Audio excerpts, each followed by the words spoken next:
Hello friends, welcome to my YouTube channel Sonam Chemistry Classes. Friends, this is the lecture number 17 of BSc first semester chemistry important question series.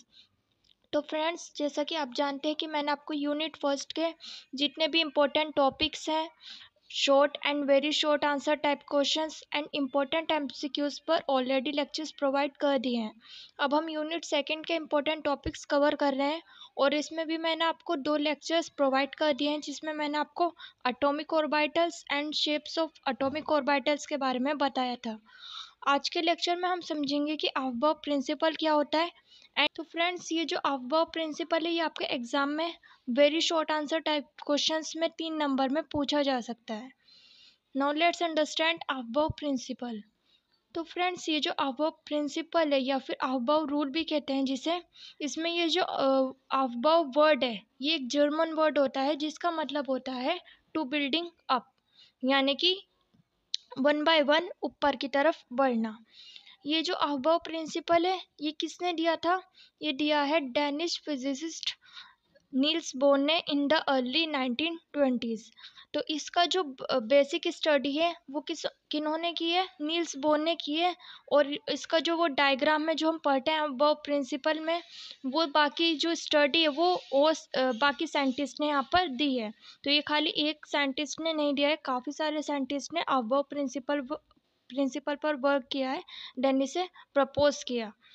अब समझते हैं कि above principal होता क्या है. तो above principal related है atomic orbitals की एनर्जी से, यानी कि जैसे हम जानते हैं कि कोई भी एटम है तो उसमें एटम जो होते हैं, एटम के अंदर क्या होता है? एटॉमिक ऑर्बिटल्स होते हैं जिसके अंदर हमारे इलेक्ट्रॉन्स प्रेजेंट होते हैं. अब यहाँ जो इलेक्ट्रॉन्स ये जो प्रेजेंट हैं, क्या ये इलेक्ट्रॉन किसी भी एटॉमिक ऑर्बिटल में ऐसे बिना वजह प्रेजेंट नहीं होते हैं. यहाँ पर जो इलेक्ट्रॉन की फिलिंग होती है वो क्या होती है? लोएस्ट एनर्जी ऑर्बिटल से हाईएस्ट एनर्जी ऑर्बिटल की तरफ होती है. Let's take an example. For example कि हमारे पास क्या है, किसी एटम में हमें 3 इलेक्ट्रॉन फिल करने हैं. तो यहाँ पर हम क्या करेंगे? हम जानते हैं किसी एक ऑर्बिटल में, एक एटॉमिक ऑर्बिटल में सिर्फ 2 इलेक्ट्रॉन फिल हो सकते हैं, वो भी अपोजिट स्पिन में, क्योंकि according to Pauli exclusion principle. तो यहाँ पर क्या होगा? जो 3 इलेक्ट्रॉन फिल होंगे वो किस तरीके से होंगे कि पहले हमारे 2 इलेक्ट्रॉन जाएंगे सबसे लोएस्ट एनर्जी ऑर्बिटल में, उस एटम के सबसे लोएस्ट एनर्जी ऑर्बिटल में 2 इलेक्ट्रॉन जाएंगे. अब लोएस्ट एनर्जी ऑर्बिटल कौन सा होता है? लोएस्ट एनर्जी ऑर्बिटल होता है हमारा 1s.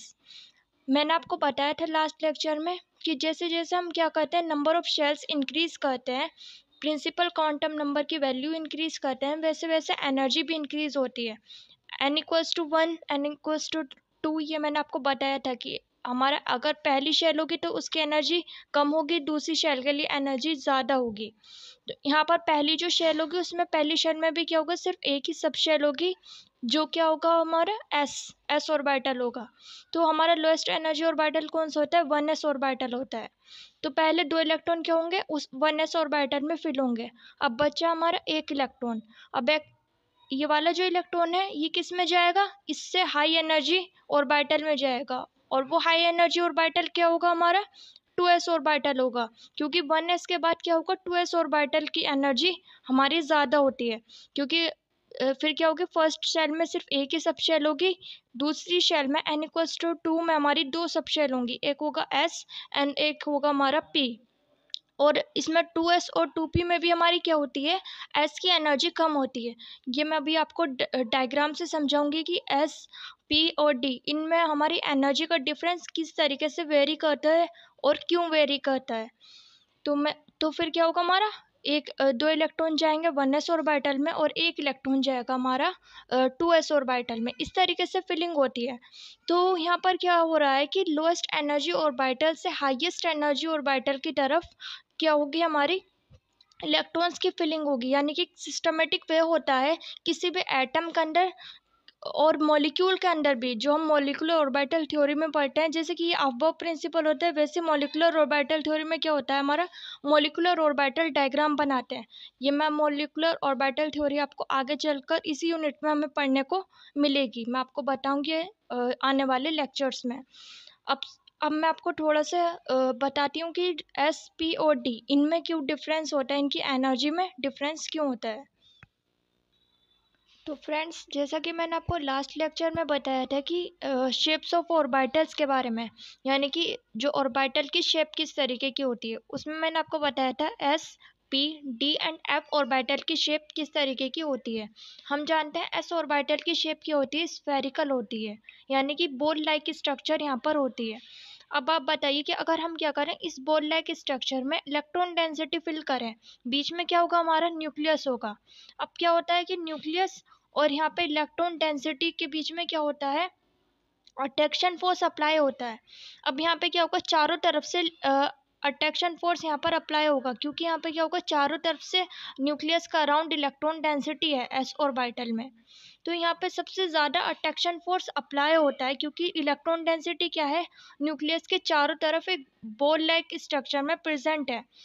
अब बात, तो इसकी एनर्जी क्या होती है, इस वजह से सबसे कम होती है, क्योंकि यहाँ पे अट्रैक्शन फोर्स न्यूक्लियस और इलेक्ट्रॉन डेंसिटी के बीच सबसे ज़्यादा होता है। अब बात करें पी ऑर्बिटल की, तो पी ऑर्बिटल की शेप आपको मैंने बताया था कि इस तरीके से डम्बल शेप होती है, यहाँ पे दो लोब प्रेजेंट होते हैं। तो यहाँ पे इलेक्ट्रॉन डेंसिटी क्या हो जाएगी, डिवाइड हो जाएगी, 50% इसमें आ जाएगी एंड 50% इस लोब में आ जाएगी। अब क्या होगा कि यहाँ पर अट्रैक्शन फोर्स, न्यूक्लियस का अट्रैक्शन फोर्स यहाँ पर इसके कंपैरिजन में कम लगेगा, क्योंकि यहाँ पे क्या हो रहा है कि यहाँ तो इलेक्ट्रॉन डेंसिटी है ही नहीं, यहाँ पर इलेक्ट्रॉन डेंसिटी और यहाँ पर क्या होगा, यहाँ जो न्यूक्लियस और इलेक्ट्रॉन डेंसिटी के बीच में अट्रैक्शन फोर्स कम होगा, यानी कि जो न्यूक्लियस के लिए electron density, available electron density है अट्रैक्शन फोर्स अप्लाई करने के लिए, वो यहाँ पे कम है, क्योंकि ये क्या होगा, चारों तरफ फैली हुई नहीं है, सिर्फ यहाँ और यहाँ पाई जा रही है। तो यहाँ पर अट्रैक्शन फोर्स कम होगा, तो यहाँ पर पी ऑर्बिटल की एनर्जी ज़्यादा हो जाएगी, क्योंकि यहाँ पर क्या हो जाएंगे, रिपल्शन फोर्स बढ़ जाएंगे, क्योंकि अगर न्यूक्लियस और इलेक्ट्रॉन डेंसिटी के बीच में अट्रैक्शन फोर्स कम होने लगेगा, तो इलेक्ट्रॉन क्या करने लगेगा, मूवमेंट करने लगेगा। तो मूवमेंट करने की वजह से उसकी एनर्जी क्या हो जाएगी, इंक्रीज हो जाएगी। अगर वो इलेक्ट्रॉन पेयर्ड है, तो वहाँ पे दोनों इलेक्ट्रॉन्स के बीच में क्या हो जाएगा, रिपल्शन क्रिएट हो जाएगा, अगर न्यूक्लियस का अट्रैक्शन फोर्स कम हो जाए। इसी तरीके से अगर डी ऑर्बिटल्स की बात करें, तो डी ऑर्बिटल्स में क्या होगा, हमारा 4 लोब्स प्रेजेंट होंगी। अब इलेक्ट्रॉन डेंसिटी और 4 हिस्सों में बढ़ गई है। अब यहाँ पे जो न्यूक्लियस के लिए क्या होगी, अवेलेबल इलेक्ट्रॉन डेंसिटी जिसके ऊपर अट्रैक्शन फोर्स अप्लाई होगा, वो क्या होगी, कम होती जाएगी, क्योंकि यहाँ पे क्या होगी, ये चारों जगह फैल गई है। यहाँ पे इकट्ठी थी तो यहाँ पे ज़्यादा अट्रैक्शन फोर्स लग रहा था, फिर यहाँ पे 2 में बढ़ गई तो यहाँ पे थोड़ा कम लगने लगा, और फिर यहाँ पे तो और कम लगने लगा। इस एंड एफ में क्या होता है, एफ में हमारे 8 लोब्स होते हैं, मैंने आपको बताया था। तो वहाँ पर और ज़्यादा डिफ्यूज़ हो जाएगा इलेक्ट्रॉन डेंसिटी, और वहाँ पे अट्रैक्शन फोर्स जो है न्यूक्लियस का, वो कम हो जाएगा, एंड वहाँ पे रिपल्शन फोर्स इंक्रीज हो जाएंगे। इसी वजह से एस ऑर्बिटल की एनर्जी सबसे कम होती है, पी ऑर्बिटल की ज़्यादा, then d orbital and then f orbital. अगर जैसे कि अगर हम बात करें फोर्थ शेल की, n=4, यहाँ पे आपको मैंने बताया था कि इस तरीके से एटम की स्ट्रक्चर होती है कि यहाँ पे पहली शेल होगी, दूसरी शेल होगी, तीसरी शेल होगी, और यहाँ पे क्या हो जाएगी, हमारी फोर्थ शेल है। पहली शेल में एक सब शेल होगी, दूसरी शेल में 2 सब शेल, तीसरी में 3 एंड फोर्थ में 4। तो 4 में हमारी अगर क्या हो, 4s 4p 4d 4f, ये होता है हमारा sequence of filling up of energy levels, यानी कि इलेक्ट्रॉन्स जो होते हैं किसी एटम के अंदर क्या होते हैं, सीक्वेंस में फिल होते हैं। पहले लोएस्ट एनर्जी ऑर्बिटल में जाएंगे, देन हमारे हाईएस्ट एनर्जी ऑर्बिटल्स की तरफ बढ़ेंगे। अब ये सीक्वेंस क्या होता है, सीक्वेंस हमारा यहाँ पर आपको इस तरीके से आप बना सकते हैं। सबसे पहले हम क्या रखेंगे, यहाँ पे 1s ऑर्बिटल रखेंगे, देन यहाँ पे सेकेंड शेल की सब शेल्स रखेंगे, थर्ड की, फिर फोर्थ की।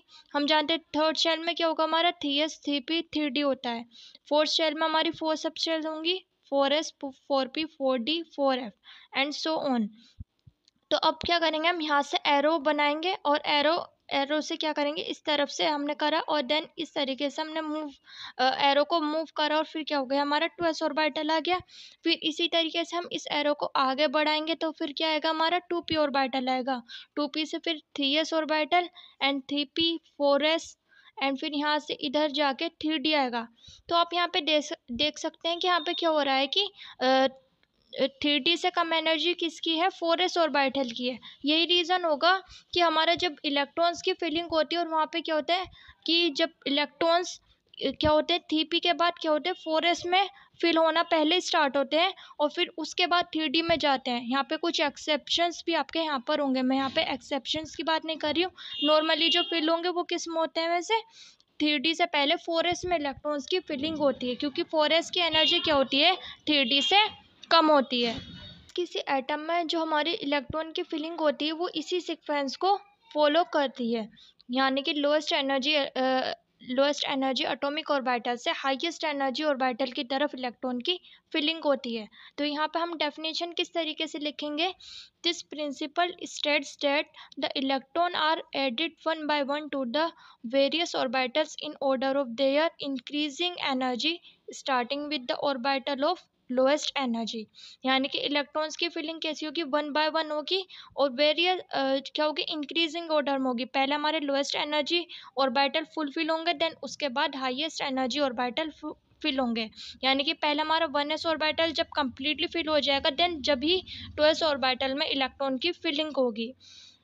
तो फ्रेंड्स, अगर आपको इस वीडियो से रिलेटेड कोई भी डाउट है तो आप मुझे कमेंट सेक्शन में लिखकर पूछ सकते हैं। और अगर आपको मेरी वीडियो अच्छी लगी है तो please like this video, share this video with your friends too, subscribe to my channel. और ये जो हमारी बीएससी फर्स्ट सेमेस्टर केमिस्ट्री की जो इम्पोर्टेंट क्वेश्चंस है उसका प्लेलिस्ट का लिंक मैं आपको डिस्क्रिप्शन में ऐड कर दूँगी। आप और भी वीडियोस देख सकते हैं और अपनी एग्ज़ाम की प्रिपरेशन को बूस्ट कर सकते हैं। So friends, that's all for today. See you in the next video. Thanks for watching this video and have a nice day.